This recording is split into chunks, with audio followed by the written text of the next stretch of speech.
What's up everybody, welcome back to Cilinix Crypto. Hope you're all doing great and welcome to this new video on Solana.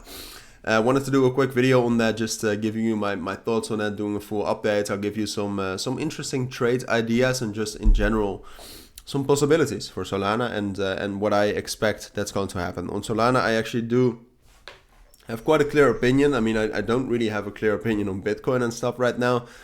Market is just a little bit unpredictable. And usually like the Friday is always very volatile. So, but in this video we'll talk about Solana, talk about the technicals and the fundamentals. So if at any point of time you do have any questions, just let me know down in the comments and I'll try to respond as soon as possible. But for now, let's get into Solana. So before we start with that, I do want to say that if you want to receive daily trading signals, including also occasionally on Solana, then check out the links down in the description or the pinned comment if you want to become a better trader while also making some profits.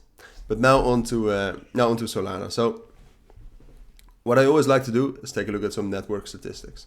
All right, so that's what we'll do. Solana itself, I mean, it was hurt quite a bit because of the SEC allegations, of course, that it was a security. But overall, right now, it has actually been doing fairly well. The total value locked is almost back at the same levels it was at during May and June, or the beginning of June. Daily transactions are going up, which is nice. It's stabilizing. Daily active addresses, same story. It's a little bit less bullish, but still. So right now, if we're taking a look at Solana, you can see that we're quite bullish, right? We have this bullish momentum going up right here. It doesn't really matter how you draw the trend line. You could also draw it like this. Doesn't matter. It equals to that we have this amazing support level between 16 and 16.3. But now the big question is can we actually keep this uptrend up?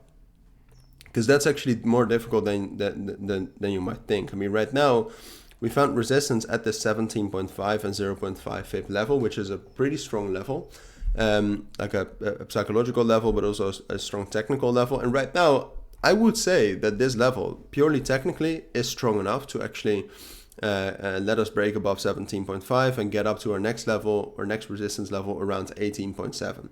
That's where the 0.618 FIB is, and just also historically, that's a strong level. And then from there we would see again. The problem with that though is that I do expect a little bit of a retracement from Bitcoin.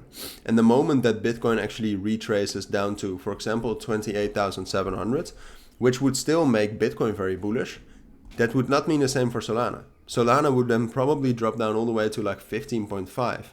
And then all of a sudden you're stuck in a consolidation, right? If you're down at 15.5, you have 16.3 as a resistance, and then you'll just consolidate between $15 and $16. So I mean, best case scenario is that we get into the weekend without a correction by Bitcoin, and then we can actually then we can start to think about, can Bitcoin actually open bullish next week?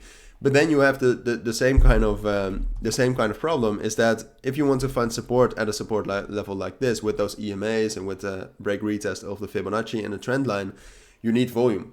And what is something that you don't have in the weekend? Volume. So then you'll have the same story, is that you will find support here, but you will not get enough momentum to actually get an uptrend. So you'll just consolidate up here, which at this point of time, I actually think that the most likely scenario is. I think we'll just consolidate here, and then Bitcoin will actually make some moves on kind of Sunday to Monday, and we'll just follow that. That's what I think at this point in time. Unfortunately, I mean, I know that's a very boring analysis, but I do think that's the truth. And in the case that we do get some sort of a Bitcoin correction, like I said, then that's probably bad news for Solana. But we'll kind of await that for now. This is at least my analysis and my take on Solana for now. If you do have any questions, let me know. But for now, thank you for watching. Take care and bye.